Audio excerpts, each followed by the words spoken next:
तो इस कहानी की शुरुआत होती है केट और जॉनसन नाम के दो यूएस एयरफोर्स सोल्जर से, जिन्हें अफगानिस्तान के एक एरिया में बहुत सारे आतंकवादी होने की वजह से वहां पर बॉम्ब गिराने का मिशन मिला था। मगर उनके ऐसा करने से पहले वो आतंकवादी उन पर ही हमला कर देते हैं और फाइनली उनके जेट्स पर अटैक करके उन्हें खराब कर देते हैं। तब अपनी जान बचाने के लिए केट और जॉनसन दोनों को ही अपने जेट से बाहर निकलना पड़ गया था, जिसके दौरान जमीन से टकराने के बाद केट को अपनी फैमिली के विजन्स आने लग गए थे, जिसमें उसका बच्चा और हस्बैंड था। खैर तभी जॉनसन उसके पास आकर जैसे तैसे उसको होश में लाकर उससे कहता है कि वो आतंकवादी जल्दी ही उनके पास आ जाएंगे, इसलिए तुम अपनी जान बचाने के लिए ऐसे ही मरे रहने का नाटक करना और मैं खुद उनसे लड़ाई करूंगा। अब इतना बोलकर जॉनसन पीछे मुड़ा ही था कि तभी वहाँ पर वो आतंकवादी आकर उसको शूट करके जान से मार देते हैं। मगर अभी केट जॉनसन के प्लान के अकॉर्डिंग जमीन पर ही पड़ी हुई थी, जिसके बाद जैसे ही एक आतंकवादी उसके पास उसको देखने आता है, वैसे ही वो अपनी गन निकाल कर तुरंत ही उसको खत्म कर देती है और उसकी बॉडी से खुद को प्रोटेक्ट करते हुए बाकी सबको भी मौत के घाट उतार देती है।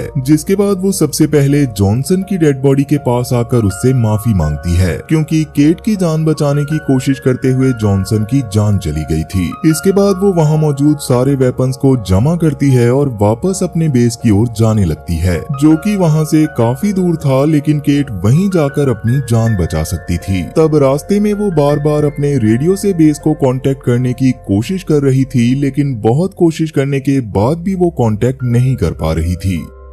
वहीं दूसरी ओर उन सभी आतंकवादियों में से एक आतंकवादी अभी भी जिंदा था, जिसने तुरंत ही वहां पर अपने और साथियों को बुला लिया और वो लोग फिर से केट का पीछा करने लगे। तब केट अपनी जान बचाने के लिए एक ढलान से नीचे उतरकर एक बंकर के पास जाने लगती है, जहां पर रशियन लैंग्वेज में कुछ लिखा हुआ था और वो बंकर भी लंबे समय से बंद लग रहा था। अब उसके पास जाकर वो उसको खोलने की कोशिश कर ही रही थी, मगर उतने में ही वापस से वो आतंकवादी वहां आकर उस पर हमला करना शुरू कर देते हैं, जिसके दौरान बंकर का गेट भी नहीं खुल रहा था। इसलिए केट अपनी जान बचाने के लिए पास के एक कंटेनर के पीछे छुप जाती है और वापस से कुछ आतंकवादियों को मार देती है। तब उनमें से एक आतंकवादी बजूका निकालकर केट की ओर चलाने की कोशिश करता है, जिससे बचने के लिए केट जैसे तैसे आगे आ गई थी, पर वो बजूका जाकर सीधा बंकर के गेट पर लगती है, जिसकी वजह से केट को बंकर के अंदर जाने का मौका मिल गया था। इसलिए वो बंकर के अंदर चली जाती है, लेकिन तब उसको खत्म करने के लिए वो सारे आतंकवादी भी बंकर के अंदर चले गए थे। अब वहां पर जाने के बाद केट को नीचे जाने का एक रास्ता मिलता है, जिसके नीचे जाने पर केट के पूरी तरह से होश उड़ गए थे, क्योंकि वो जगह सच में बहुत ज्यादा बड़ी थी और साथ ही उसको सही से देखने पर समझ आ रहा था कि वो असल में पहले के टाइम पर पक्का कोई ना कोई लैब रही होगी, जिसमें गैस फैल जाने की वजह से सब मारे गए होंगे। पर सबसे अजीब बात ये थी कि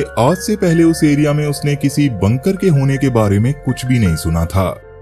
अब थोड़ा और आगे जाने पर केट को रशियन लैंग्वेज में लिखे हुए और ज्यादा बोर्ड दिखाई देते हैं, पर उसको कुछ भी समझ नहीं आता, इसलिए वो अंदर चली जाती है, जहां टेबल पर किसी एक्सपेरिमेंट के काफी सारे नोट्स और एक पेन ड्राइव पड़ी हुई थी, जिसको केट अपने पास रख लेती है। दूसरी ओर वो आतंकवादी भी बंकर में आकर इधर उधर घूमने लग गए थे और उन्हें भी वहाँ पर काफी ज्यादा अजीब लग रहा था। तब काफी लोगों की डेड बॉडीज को देखने के बाद वो एक कॉरिडोर टाइप एरिया में आते हैं, जहाँ पर खुद केट भी छुपी हुई थी। उसी समय कुछ आतंकवादियों को वहां के पावर ऑन करने का स्विच मिल गया था, जिसको ऑन करते ही पूरे बंकर में लाइट्स आ जाती है। पर अंदर मौजूद जगह को ध्यान से देखकर तो उन आतंकवादियों के पैरों तले जमीन खिसक गई, क्योंकि असल में वहां बड़े बड़े इंक्यूबेटर्स में इंसान जैसे दिखाई देने वाले बड़े बड़े क्रीचर्स मौजूद थे, जो कि बहुत ज्यादा खतरनाक लग रहे थे। तब केट अपनी जान बचाने के लिए एक आतंकवादी पर हमला करके उसको खत्म करती है और बाकियों पर भी हमला करना शुरू कर देती है,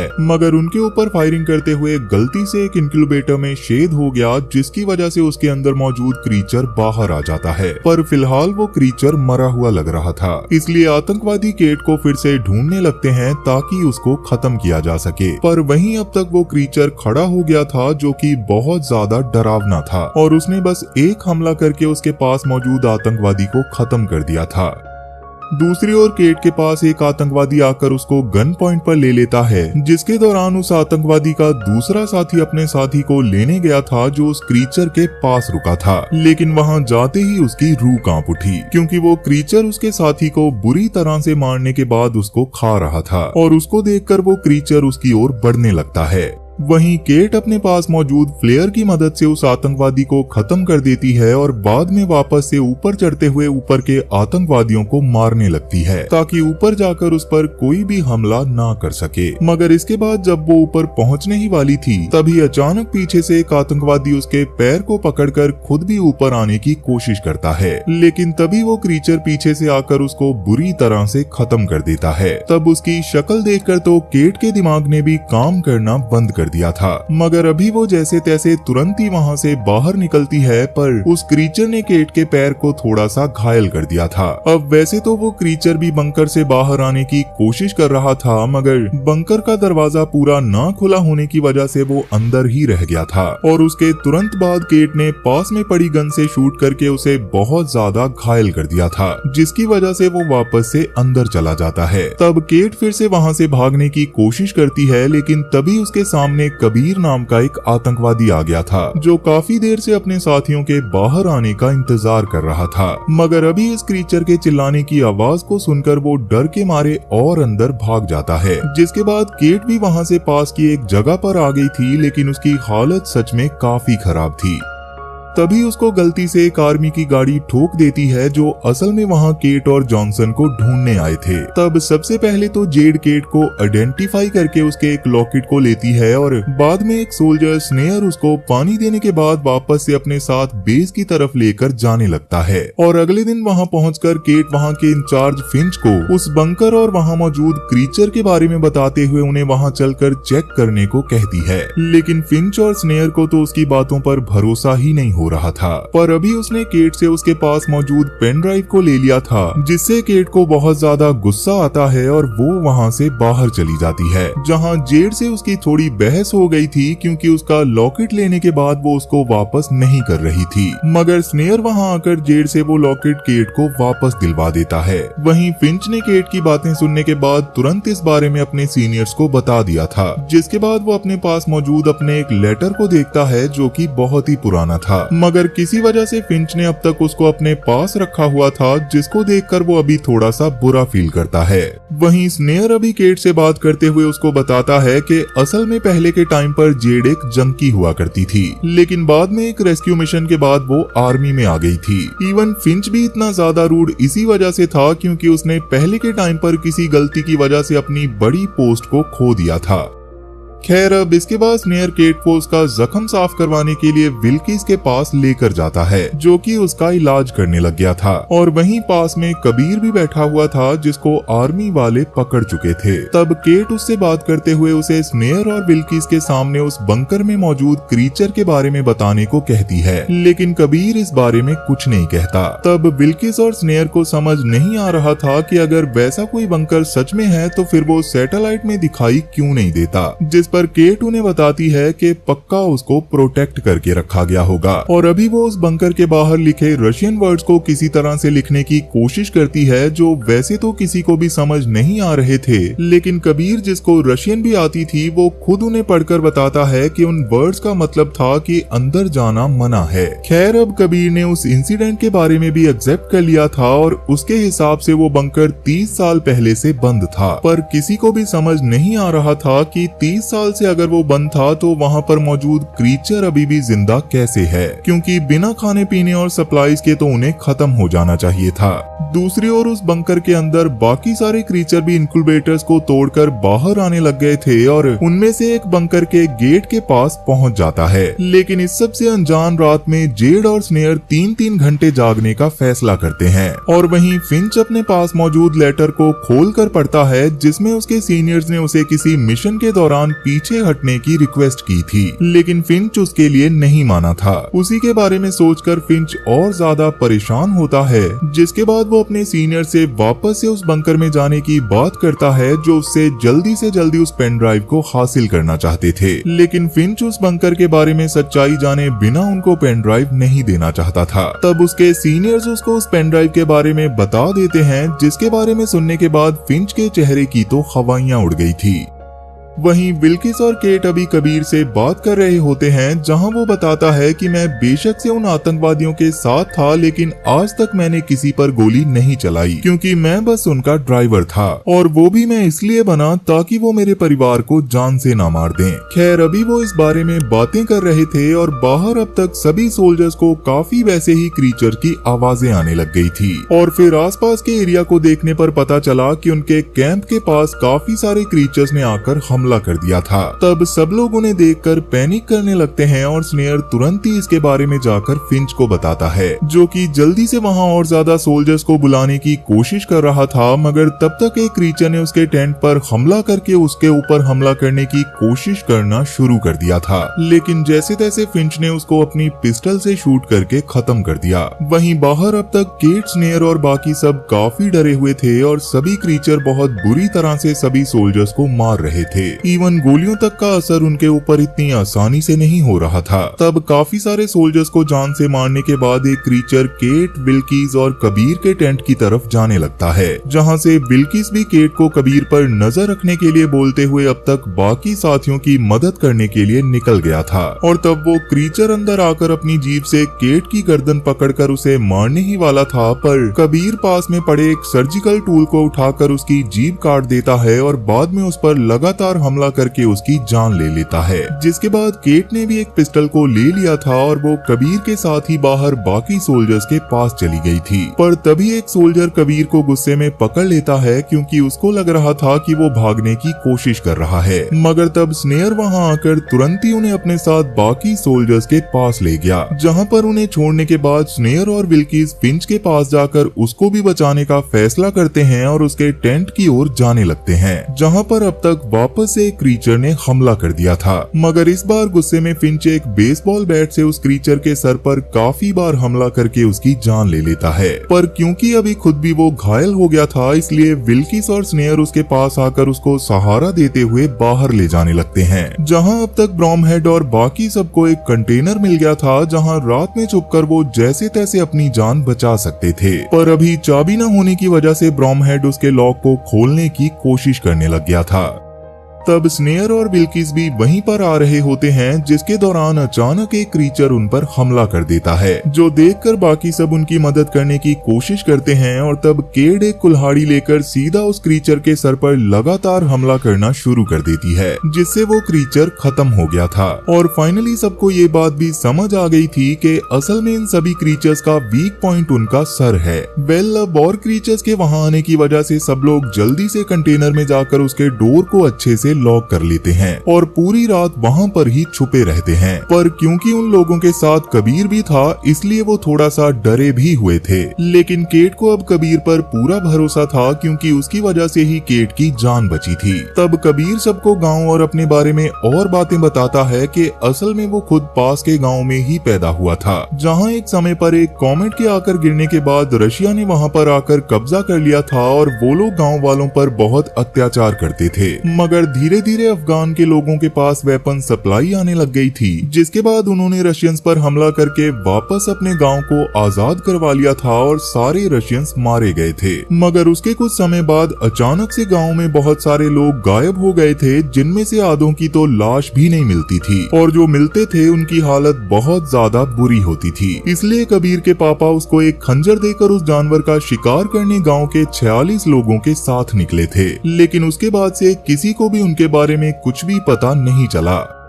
खैर अब सुबह होते ही सभी डरते हुए बाहर आते हैं, लेकिन बाहर आकर उन्हें पता चलता है कि असल में वो क्रीचर्स रात में अपने मरे हुए सभी साथियों की डेड बॉडीज और मरे हुए सभी सोल्जर्स की डेड बॉडीज को अपने साथ लेकर चले गए थे। मगर किस्मत से वहाँ पर एक क्रीचर की डेड बॉडी पड़ी हुई थी जिस पर शायद उन्होंने रात में ध्यान नहीं दिया होगा, और अभी उस क्रीचर को ध्यान से देखने पर सबको पता चलता है कि असल में उस क्रीचर के दांत बिल्कुल शार्क जैसे थे, लेकिन उसकी बॉडी में ह्यूमन ऑर्गन्स थे जो देखकर किसी को भी समझ नहीं आ रहा था कि आखिरकार वो क्या चीज है। तब पास में बैठा घायल फिंच सबसे पहले तो केट से उसकी बातों पर भरोसा न करने के लिए माफी मांगता है और बाद में सबको बताता है कि असल में पहले के टाइम पर जो कॉमेट इस गांव पर गिरा था वो कोई कॉमेट नहीं बल्कि एक स्पेसशिप था जो धरती पर क्रैश हो गया था। इसलिए सोवियत यूनियन वालों ने वहां पर हमला कर दिया था ताकि हमले के बहाने वो स्पेसशिप और उसके अंदर मौजूद एलियंस पर रिसर्च कर सकें, और जो क्रीचर उनके सामने मौजूद है उसको भी एलियन और ह्यूमन के डीएनए को आपस में मिलाकर बनाया गया था। और ये सब जानने के बाद सब लोग पूरी तरह से हैरान रह जाते हैं। मगर तभी अचानक वो एलियन खड़ा होकर सब पर हमला कर देता है, क्योंकि असल में वो मरा था ही नहीं, जो देखकर कबीर फिर से उनकी मदद करने की कोशिश करता है, लेकिन अभी हाथ बंधे होने की वजह से वो सही से उनकी मदद नहीं कर पाता। जिसके बाद वो क्रीचर बाकी सबको भी मारने की कोशिश करने लग गया था, लेकिन जैसे तैसे सभी उसको कंट्रोल करते हैं और बाद में फिंच उसको जान से मारने के लिए खुद एक ग्रेनेड की पिन खींचकर उस पर कूद जाता है, जिससे उस क्रीचर के साथ साथ फिंच की भी मौत हो गई थी। ये देखकर सबको बुरा तो लगता है, मगर अभी स्नेयर कबीर को भी आजाद कर देता है, क्योंकि उसने केट की मदद करने की कोशिश की थी, जिसकी वजह से सबको उसके ऊपर फिर से विश्वास हो गया था।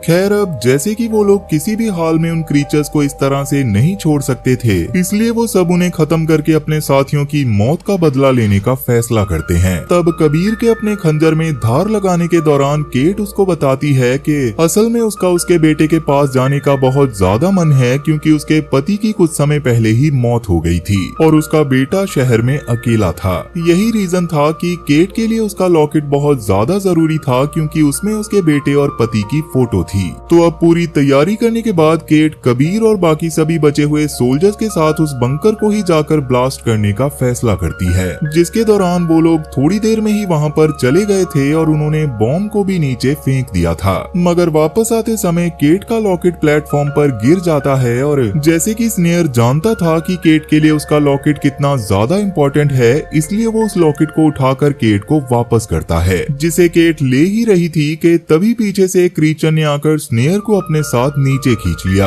तब उन सबको लग रहा था कि स्नेयर मर गया होगा, इसलिए वो सब लोग बाहर जाकर बंकर को उड़ाने की प्लानिंग करने लगते हैं। लेकिन तभी स्नेयर रेडियो से कांटेक्ट करके बताता है कि वो अभी जिंदा है। अब ये बात जानकर केट सभी को रोक देती है और फैसला करती है कि वो स्नेयर को किसी भी हाल में बचा कर लाएगी। वैसे तो स्नेयर इसके लिए मना कर रहा था, मगर केट इसके लिए नहीं मानती और जैसे तैसे बाकी सबको समझाती है कि स्नेयर ने उनके लिए बहुत कुछ किया है और अब उन्हें स्नेयर की जान को किसी भी हाल में बचाना होगा। ये सुनकर सब लोग इस पर मान जाते हैं और तब विल्किस ऊपर रहकर एक लिफ्ट को ट्रक से नीचे और ऊपर भेजने का काम करने वाला था, जिसके बाद बिल्कुल ऐसा ही होता है। वो सब लोग लिफ्ट से धीरे धीरे नीचे जाने लगते हैं, पर उनके नीचे जाने के तुरंत बाद विल्किस से बाकी सीनियर्स कांटेक्ट करके बताते हैं कि वो 20 मिनट में उस बंकर वाले एरिया पर एयर स्ट्राइक करने वाले हैं, क्योंकि अगर वो क्रीचर बाहर आ गए तो बाहर की दुनिया में कोहराम मच जाएगा। ये सुनकर विल्किस तुरंत ही इसकी इंफॉर्मेशन बाकी सबको देता है और अब सबके पास बंकर से स्नेयर को निकालकर वापस जाने के लिए बस 20 मिनट का ही समय था। वहीं स्नेयर के पास अचानक एक क्रीचर ने आकर हमला कर दिया था, मगर स्नेयर उससे लड़ते हुए जैसे तैसे उसको खत्म करता है और वहां से अपने मरे हुए साथियों की डेड बॉडीज के पास आ जाता है, जहां से उसको बहुत सारे वेपन्स मिल गए थे। वहीं कबीर अभी जेड के साथ उन क्रीचर्स की डेड बॉडी के पास पहुंच गया था, जहां जाकर उसका दिमाग पूरी तरह से चकरा जाता है, क्योंकि असल में वो क्रीचर कोई और नहीं बल्कि वही गाँव वाले थे जो उसके पिता के साथ गाँव में मौजूद जानवर का शिकार करने निकले थे। वहीं केट और बाकी सब एक बड़े से कंटेनर के पास आते हैं जहां आज भी वो एलियन क्रीचर जिंदा था जो स्पेसशिप में अर्थ पर आया था और उसको उसी कंटेनर में पकड़कर रखा गया था। तभी स्नेयर वापस से सबको कांटेक्ट करके जल्दी से लिफ्ट के पास आने को कहता है, जिस पर सब मान गए थे और वो सभी क्रीचर्स के ऊपर हमला करते हुए लिफ्ट की ओर जाने लग गए थे। जिसके दौरान वो लोग एक डोर के पास से भाग रहे होते हैं, लेकिन उनके पीछे काफी सारे क्रीचर्स थे, इसलिए जोन्स पीछे ही रुक गया था ताकि वो गेट को बंद करके रख सके और बाकी सबको भागने का मौका मिल जाए। तब स्नेयर भी उन्हें मिल जाता है और सब जोन्स को छोड़कर आगे जाने लगते हैं, मगर तभी जेड को भी उसके पीछे क्रीचर के होने का एहसास होता है, जिससे लड़ने के लिए वो भी पीछे ही रुक गई थी। जहां वो उस मॉन्स्टर से लड़ते हुए दूसरे कमरे में पहुंच जाती है और बाकी सब आगे चले गए थे। दूसरी ओर बाहर अब तक बहुत सारे आतंकवादी भी आ गए थे जिन्होंने बिल्किस के ऊपर हमला करना शुरू कर दिया था, मगर बिल्किस अकेले ही उनसे लड़ाई करने लगता है। वहीं नीचे अब तक जोन्स को एहसास हो गया था कि वो ज्यादा देर तक उन क्रीचर्स को नहीं रोक सकता, इसलिए वो अपने पास मौजूद ग्रेनेड की पिन को निकालकर उनके बीच चला जाता है, जिससे उसकी मौत हो गई थी, पर अपने साथ साथ उसने वहाँ मौजूद सभी क्रीचर्स को भी खत्म कर दिया था। इधर अब तक स्नेयर ने भी बाकी सबको लिफ्ट के पास पहुँचा दिया था, मगर वहाँ भी उन्हें लगातार क्रीचर से लड़ाई करनी पड़ रही थी। तब स्नेयर जेड की मदद करने का भी फैसला करता है, मगर उसके पास पहुँचने से पहले ही उस क्रीचर ने जेड के चेहरे को खा लिया था, जिसके बाद वो स्नेयर को देखकर उस पर भी हमला कर देता है। मगर जैसे तैसे स्नेयर उसको खत्म करता है और जल्दी से वापस से केट, ब्रोमहेड और कबीर के पास आ जाता है।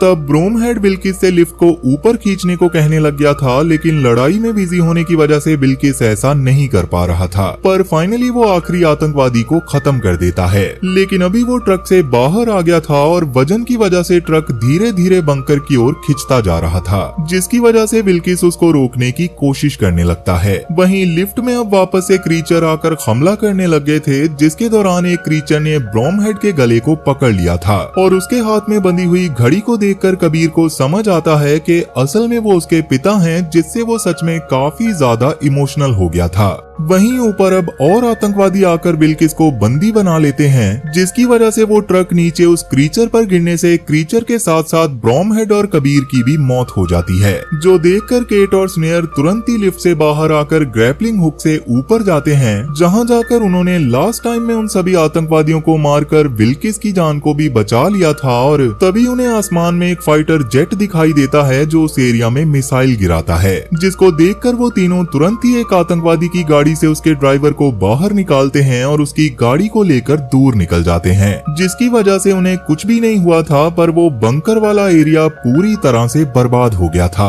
वहीं असल में फिंच के सभी सीनियर्स उस पेन ड्राइव के पीछे थे, लेकिन फिंच की डेड बॉडी के पास उन्हें वो पेन ड्राइव नहीं मिलती, क्योंकि उसको पहले ही केट ने अपने पास रख लिया था, जिसके बाद वो बिल्किस और स्नेयर के साथ वहाँ से निकल जाती है। वैसे मुझे लगता है कि बस स्नेयर की जान बचाने के लिए केट ने बाकी सभी सोल्जर्स को मरवा दिया, पर उसका ये फैसला सही था या गलत मुझे कमेंट करके जरूर बताना, क्योंकि ये कहानी तो यहीं पर खत्म हो चुकी है। तो वीडियो पसंद आई हो तो वीडियो को लाइक जरूर करना, और अगर तुम इस चैनल पर पहली बार आए हो तो जल्दी से इसे सब्सक्राइब कर लो, क्योंकि मैं अक्सर इस चैनल पर ऐसी इंटरेस्टिंग कहानियाँ लाता रहता हूँ। तो चलो मैं अब आपसे मिलूंगा ऐसी ही एक और इंटरेस्टिंग कहानी के साथ, और तब तक के लिए टाटा और गुड बाय।